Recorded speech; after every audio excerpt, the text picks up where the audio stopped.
Olá, meu nome é Olivia Grimaldi e eu sou médica patologista, sócia de um importante laboratório na cidade de São Paulo.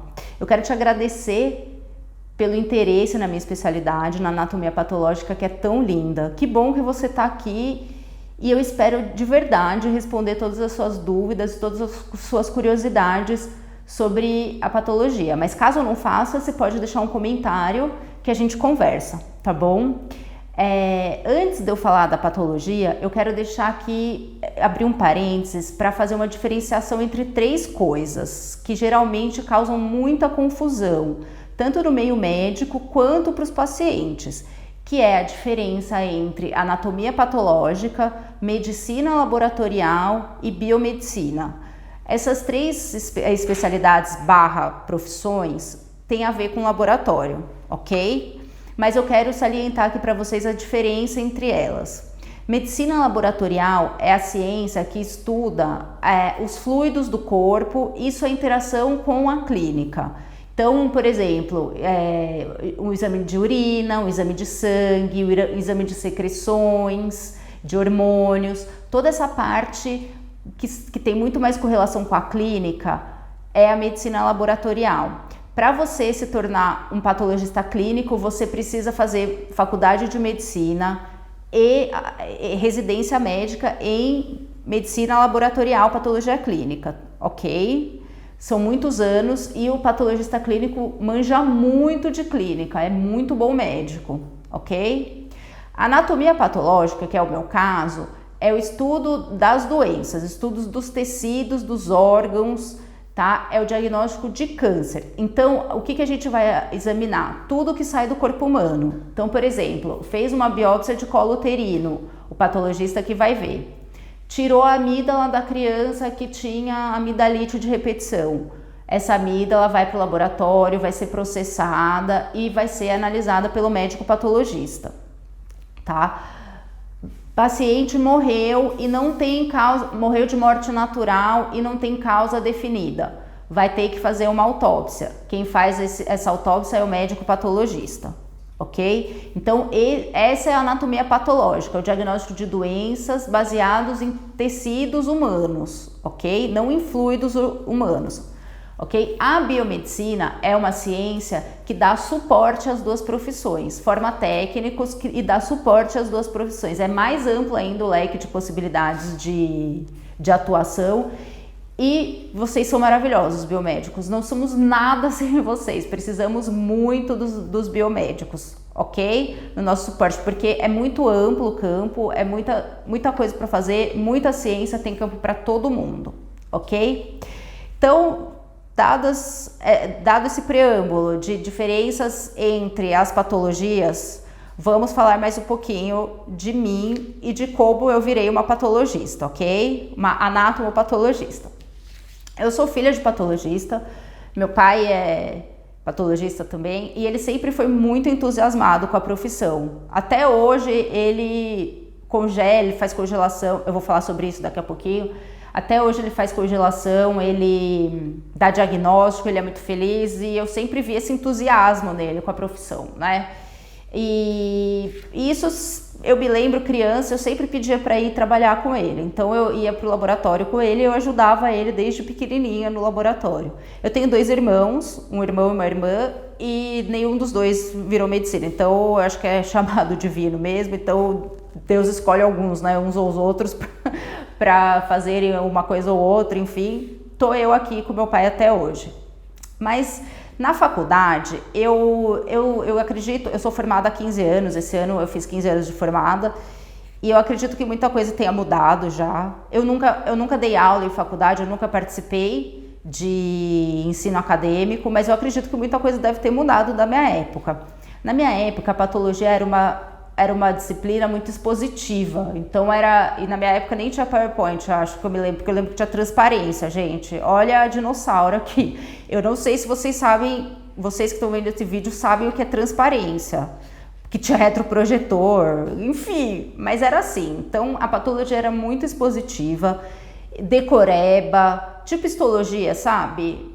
Você tinha que... Pra você ter uma noção, eu lembro que os meus amigos pegavam as lâminas que tinham as lâminas de estudo dos laboratórios Em vez de decorar a doença, o corte da lâmina, eles decoravam onde a lâmina estava quebrada.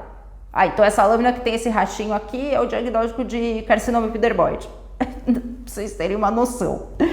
Então, mas por que isso? Porque não era dado de forma interessante na patologia, a meu ver. Eu imagino que hoje isso deve ter mudado.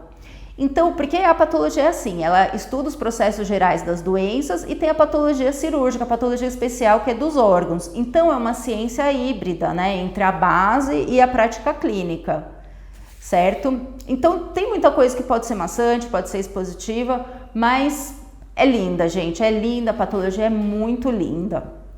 E como que eu cheguei até aqui, né? Eu fiz a minha faculdade aqui em São Paulo, internato, e aí teve uma época durante a faculdade que eu comecei a gostar de otorrino, que eu achava espetacular. Você pode reparar que a maioria dos otorrinos é bem legal.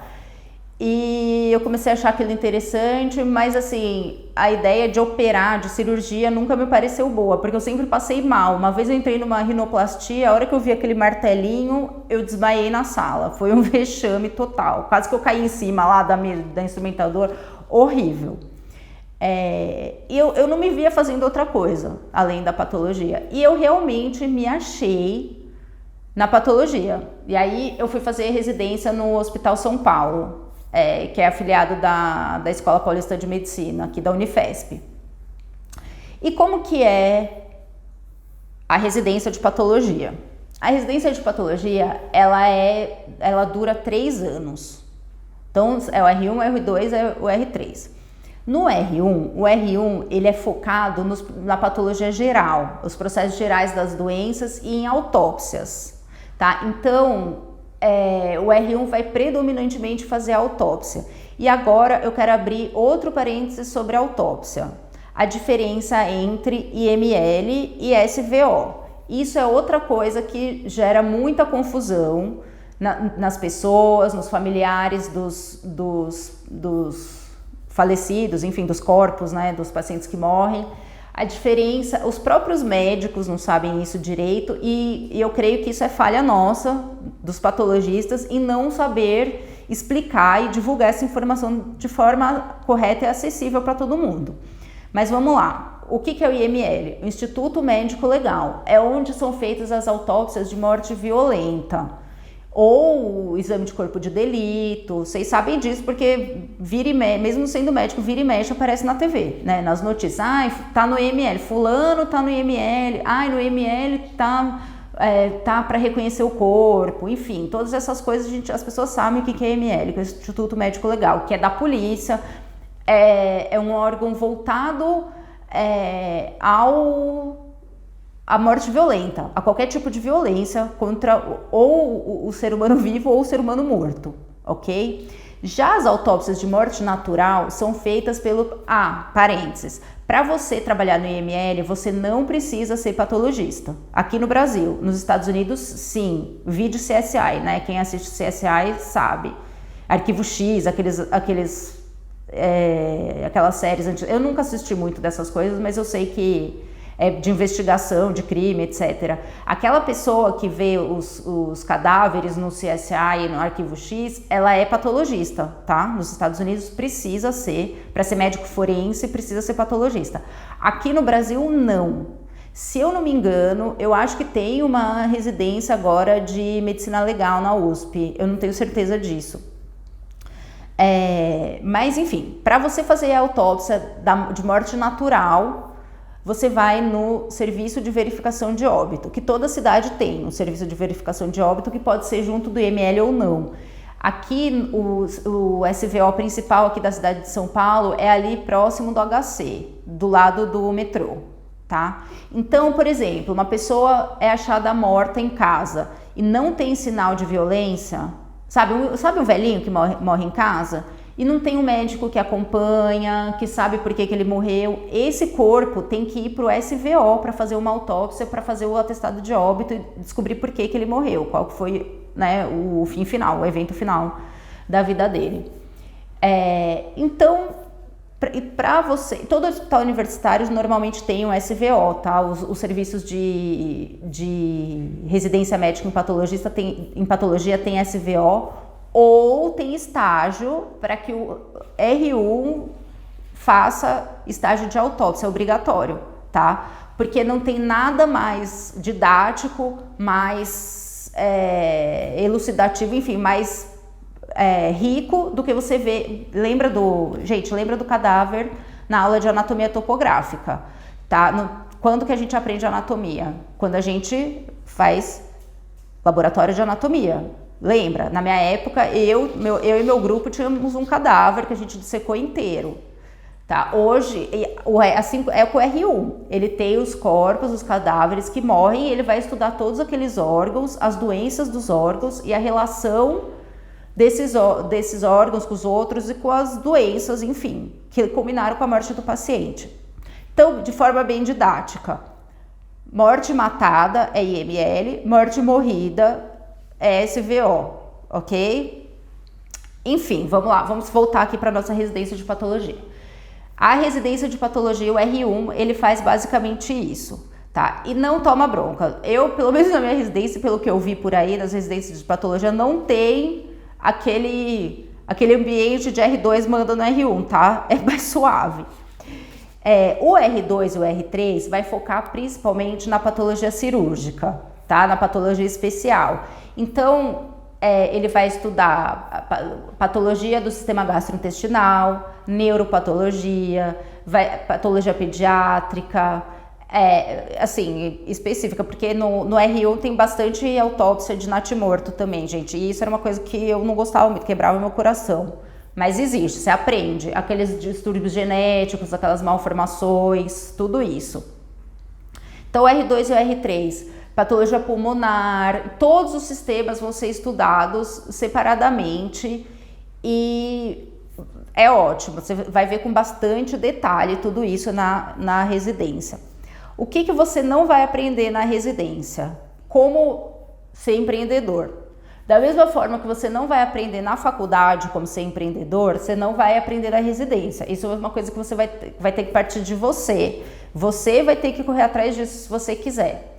Tem campo para abrir laboratório de patologia no Brasil ainda?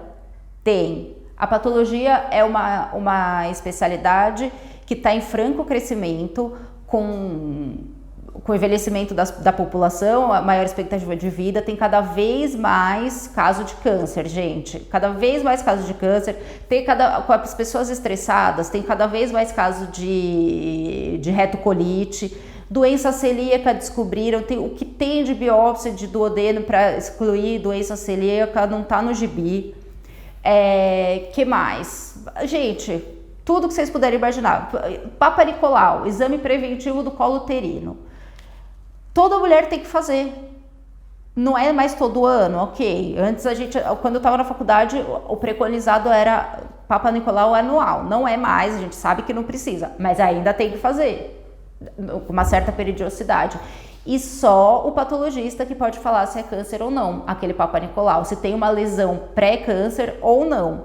O biomédico ou o biólogo ou alguma pessoa formada em citologia cérvico-vaginal, bem treinada, vê melhor muitas vezes que o patologista aquela citologia cérvico-vaginal. Porém, só o patologista é autorizado a liberar aquele laudo, é um ato médico, tá bom? Então, a residência é isso então, gente. Você vai ver, no R1 você vai ver citologia também, cérvico-vaginal. E vai aprender sobre punção aspirativa com agulha fina também, porque um campo muito amplo, muito importante da medicina diagnóstica atual são os procedimentos minimamente invasivos. Então, hoje a gente faz punção aspirativa com agulha fina, a gente faz core biopsy, que é a punção aspirativa com agulha grossa, né, que é a biópsia. Eu não vi nada disso na faculdade. Na residência eu vi bastante punção aspirativa com agulha fina e eu recebia as amostras de core biopsy, né, de mama principalmente, faz de pulmão, guiado por tomografia, tem um monte, gente, de procedimento minimamente invasivo. Isso é a evolução da medicina. A gente tem que falar muito mais coisa hoje em dia com uma amostra cada vez menor. Na época do meu pai, quando a mulher tinha diagnóstico de câncer de mama, que era feito durante a cirurgia, diga-se de passagem, então a paciente tinha um nódulo, ela ia para o centro cirúrgico, o mastologista dava um pedacinho daquele tumor para o patologista, ele falava se era benigno ou maligno naquela hora, e baseado nisso, o mastologista fazia aquela cirurgia de Halsted, que foi a primeira descrita para a mama, que era fazer mastectomia radical, tirar o peitoral da mulher, esvaziar a axila inteira, tirar todos os linfonodos. A mulher ficava com maior linfedema depois no braço, coitada. Isso era antigamente. Hoje em dia, e aí no laudo não tinha nem imunistoquímica e no laudo saía a palavra carcinoma. Hoje em dia é totalmente o contrário. É uma amostra pequenininha, que é retirada ambulatorial, que nós damos diagnóstico e baseado nesse diagnóstico a paciente já pode fazer quimioterapia antes da cirurgia, reduzir o tumor dela quase nada, muitas vezes a nada, tá? Quem me acompanha no Instagram vê que eu sempre mostro casos de sucesso que quando faz a cirurgia não tem mais tumor, reduz a nada e o cirurgião pode fazer uma cirurgia mínima na paciente, praticamente depois ela reconstrói a mama, sai com uma mama mais bonita do que ela entrou quando ela tinha câncer, antes de saber que ela tinha câncer. Então, é nesse nível que nós estamos hoje. Então, é muito importante essa parte na residência, vocês focarem nos procedimentos minimamente invasivos, ok? Ou fazer cursos a respeito, porque é uma tendência, gente. Hoje em dia, até biópsia líquida, a gente tá vendo por aí, a gente tá fazendo, tá bom? Mas isso é um capítulo à parte, depois a gente fala sobre isso, que eu tô indo muito além, e vamos focar aqui mais no básico, então.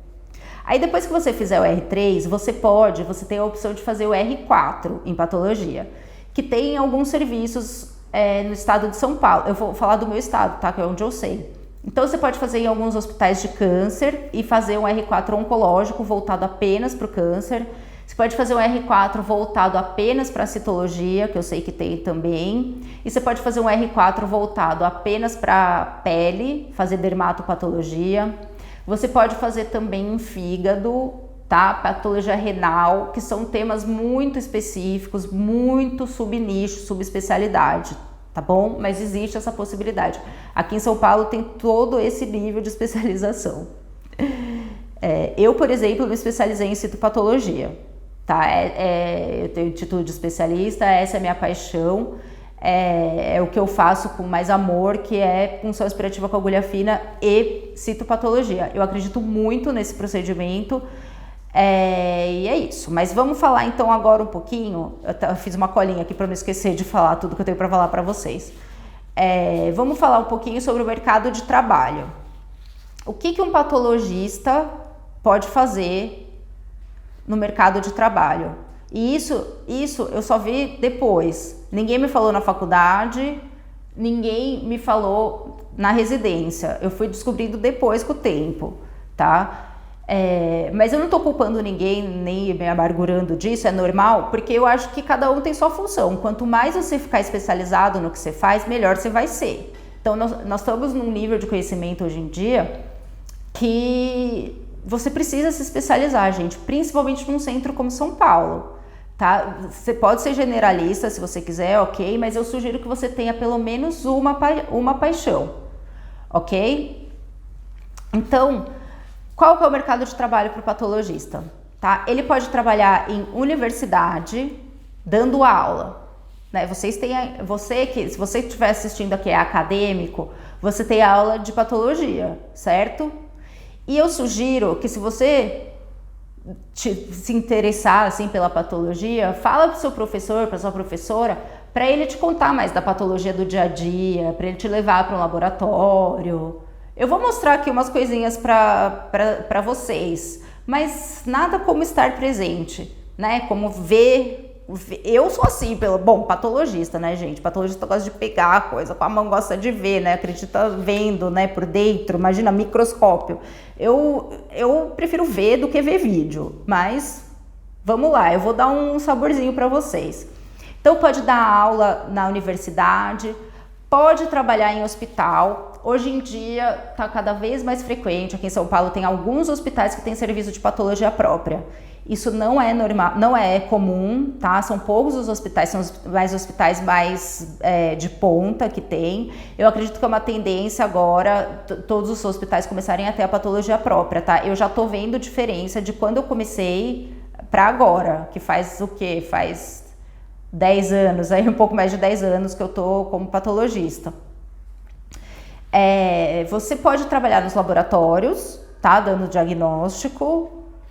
Você pode trabalhar em clínicas de diagnóstico, fazendo punção aspirativa, fazendo core biopsy.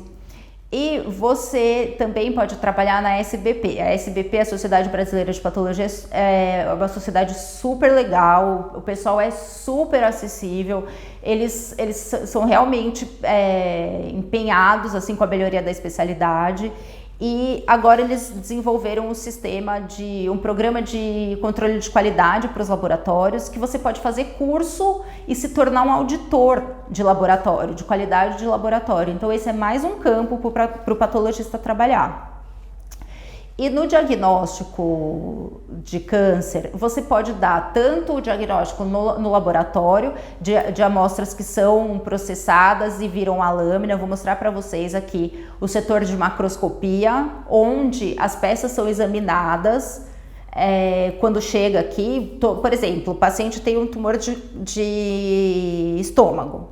Tá? Aí esse estômago ele é todo avaliado na macroscopia, a gente vai avaliar o tamanho da lesão, o quanto que aquela lesão invadiu toda a parede do órgão, qual que é a dimensão da margem cirúrgica, os linfonodos, se estão comprometidos pela neoplasia ou não, e toda essa triagem desse material que vai virar lâmina é feita na macroscopia. Então é muito complexo o processo de um diagnóstico de câncer. Então a amostra chega no laboratório, ela é cadastrada, né, tem toda a parte administrativa, aí ela vai para o setor de macroscopia, o técnico macroscopista, ele faz essa macroscopia.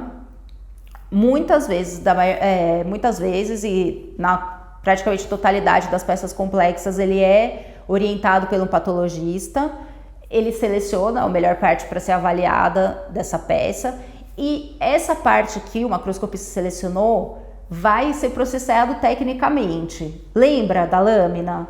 Então, para aquilo virar a lâmina é um processo, então são produtos químicos, uma série de produtos químicos, uma série de corantes e o trabalho de uma pessoa muito importante que chama técnico histológico, que é o rapaz que corta o pedacinho de tecido de forma que aquilo fique bem fininho na lâmina, tá bom? E aí sim vai para o patologista. Gente, é um processo lindo e artesanal e isso é feito de forma, vamos dizer assim, não resumida e não... Mas enfim, é feito de uma forma facilitada, vamos dizer assim, pelo patologista durante as cirurgias e alguns casos específicos, que é o exame intraoperatório, o exame anatomopatológico intraoperatório, que a gente chama carinhosamente de congelação. Por que a gente chama de congelação? Porque a gente vai pegar um pedacinho daquele tecido e vai congelar para que fique duro aquela amostra, para que a gente consiga cortar para virar uma lâmina e a gente poder olhar lá no microscópio, tá? Eu vou mostrar uns exemplos para vocês de congelação também, tá bom? Mas então, vem aqui comigo agora. Outra coisa, antes que eu me esqueça, um campo importante do patologista na universidade, além de dar aula, é a pesquisa. O patologista é o médico que valida muitas pesquisas clínicas, muitas. Então, a gente avalia eficácia de tratamento, de quimioterapia, a gente avalia presença ou ausência de determinada célula que o cirurgião está procurando, a gente avalia o efeito de uma droga X no colágeno do joelho, da articulação do joelho. Gente, é muito, muito, muito linda a patologia e é muito amplo o campo da patologia, tá? Vamos dar mais uma olhada. Agora eu vou te convidar a dar uma olhada comigo no setor de macroscopia e no setor da técnica histológica do laboratório e eu estou à disposição. Se você tiver alguma dúvida, se você quiser saber mais sobre algum ramo, alguma área específica da patologia, pode deixar um comentário que eu vou ficar muito feliz de responder, tá bom? Então, olha só, pessoal, vou mostrar pra vocês uma lesãozinha de pele, tá? Ó, vocês estão vendo que é um tumorzinho aqui e uma elipse de pele. Aqui tem mais ou menos uma margem cirúrgica de 2 milímetros, que é região nobre, é face, e o cirurgião plástico tirou essa elipse de pele, e eu vou ter certeza que que não ficou mais tumor no paciente. Então, o que eu vou fazer? Eu vou separar as margens cirúrgicas.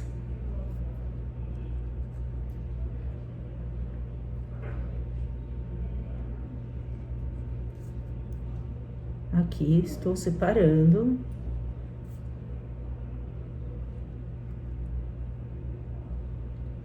Esse caso já tinha biópsia prévia, um carcinoma basocelular pigmentado, tá? Então, tô tirando as margens 3, 6, 9, 12 horas e profunda aqui. E vou congelar para vocês verem. Aqui, vou tirar. Ó, aqui tá o fragmentinho de pele. Vou congelar. Fazer uma lâmina agora rapidamente para ter certeza que todo tumor... Isso daqui é uma cola que eu coloco para dar sustentação pro fragmento. Então, eu vou congelar. Isso daqui é um gás refrigerante.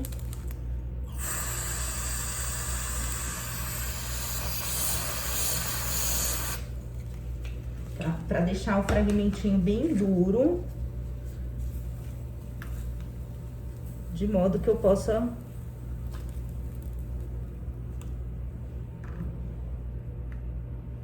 cortar aqui, tá? Esse fragmento com a lâmina de bisturi.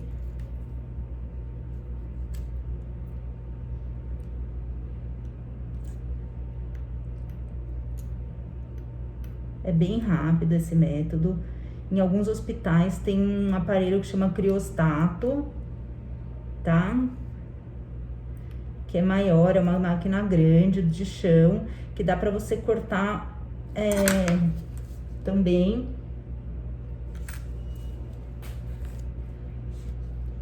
Aí, ó, aqui tá a lâmina, eu vou colocar álcool pra fixar. Eu já tenho uns fragmentinhos aqui, tá? Já cortei.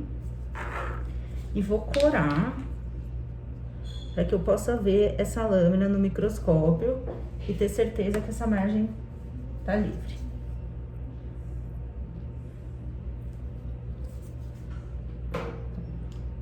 Limpar um pouquinho com água. Então, ó, aqui uma lâmina de congelação prontinha, tá? Eu vejo esses fragmentos no microscópio e tenho certeza que não tem mais lesão na paciente. Então, aqui é o setor de macroscopia. Vocês podem ver a sala, tem um exaustor ali, tem as facas na parede para cortar os órgãos, tem a serra de cortar osso, porque tem bastante tumor de osso, e aqui tem as bancadas de trabalho dos macroscopistas. Então, ó, aqui, por exemplo, o Luiz, ele tá vendo um útero de mioma, né, Luiz? Isso. Então, ó, mostra aqui, Luiz, abre ali, ó. Aqui. É o corpo uterino. Isso. Aqui é o corpo uterino, colo uterino, um nódulo externo subseroso, tá? É um mioma, trata-se de um mioma mesmo. Olha lá, gente, como é que é o leiomioma de colo uterino, é sempre branquinho. Esse é um caso extremamente frequente que a gente recebe na nossa rotina e ele tem que ser estudado para ver se não é um leiomiosarcoma, que é a parte maligna dele. Mas, então é isso, toda a peça é muito bem estudada aqui na macroscopia. E aí mostra, Luiz, mostra esse quadradinho aqui que você escolheu ali no cassete, por favor. E aí as partes de interesse, quando a gente está fazendo a macroscopia, a gente separa nesse cassete, porque esse cassete vai ser processado, vai para todo aquele processamento técnico que eu falei para vocês, e isso daqui vai virar uma lâmina. Ok? Então, a macroscopia é fundamental para achar o câncer. Porque pensa, se você não faz a macro direito, você pode deixar um câncer passar, né? Então é fundamental essa etapa do diagnóstico de câncer. Então, ó, lembra do cassete, da macroscopia? Ele vem para esse aparelho que chama histotécnico, olha aqui, ó, todos eles. E esse aparelho, ele gira, vocês estão vendo que ele é um carrossel, e ele puxa esse cassete e vai para vários banhos, tá? Vários produtos químicos para ele ficar numa consistência ideal para cortar depois. E aí ele é incluído em parafina. Ó, depois que aquele cassete é processado, ele é incluído em parafina para virar isso aqui, ó. Lembra lá do quadradinho do mioma do Luiz? Ó, aqui poderia ser um quadradinho de mioma e aqui tá, ó, olha aqui o cassete e aqui tá o tecido que vai ser cortado, tá? Ó, olha aqui. Então, sempre que vocês ouvirem falar de cassete, é isso aqui, gente. Vem cá agora. Aí, esse cassete vem para esse aparelho aqui.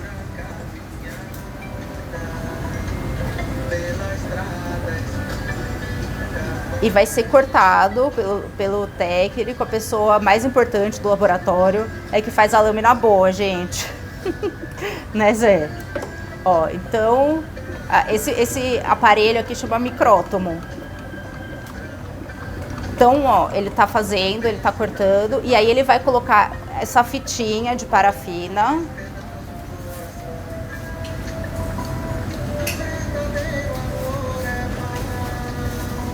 Num banho-maria, para derreter a parafina, e ele vai pescar. Ó, ele vai pescar aquele fragmento. Olha que lindo, gente. Ó, já tá virando, já tá tomando cor, tá vendo? Ó, a lâmina, aí ele vai guardar aqui, e essa lâmina depois vai vir aqui para uma bateria, ó, de corantes 1000 nesse carrinho aqui. Deixa eu pegar uma lâmina bem bonita. E aí vai virar isso aqui, essa lâmina, que a gente pode olhar no microscópio depois. Tá bom? Então, e aqui, ó, é a bandeja de lâminas, que depois a gente vai ver uma a uma no microscópio e emitir e falar o que a gente está vendo nessa lâmina e falar se é benigno, maligno, se é inflamatório, enfim, dar todas as descrições necessárias para o tratamento de cada caso, tá bom? Então, pro gastro é o diagnóstico de uma inflamação, pro cirurgião é um diagnóstico de câncer que vai ser encaminhado para um oncologista e assim vai. E aqui é a sala de microscopia, ó, vocês estão vendo várias estações de trabalho, vários microscópios. Tá bom? Quem sabe eu não te vejo aqui daqui a uns anos.